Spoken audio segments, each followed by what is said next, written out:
আমি থামি না, জ্বর এলেও ধ্বংস নামলেও। আমি কাঁপি না শব্দে, কাঁপি না হৃদয়ে। আমি সোহান, আমি চলি আগুন বুকে, চোখে সাহসের প্রদীপ জেলে। আমি প্রতিবাদ, আমি প্রশ্ন, আমি সেই কণ্ঠস্বর যা চুপ করে না অন্যায়ের সামনে, যা নত হয় না শাসনের তাপে। আমি শব্দের ভেতর আগুন রাখি, আমি চোখের ভাষা বুঝি, ঠোঁটের নীরবতা ভাঙি। আমি কারো লেখা চরিত্র নই, আমি নিজেই এক অনন্য স্ত্রী।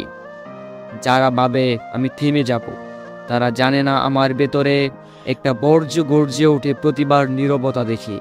আমি সোহান, আমি ভয় পাই না, আমি হাত বাড়াই অন্ধকারে। আমি আলো খুঁজি না, আলো হয়ে জ্বলি।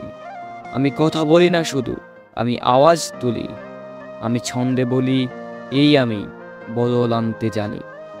আমি সেই কণ্ঠস্বর যাকে থামানো যায় না, আমি সেই শব্দ যাকে দাফন করা যায় না।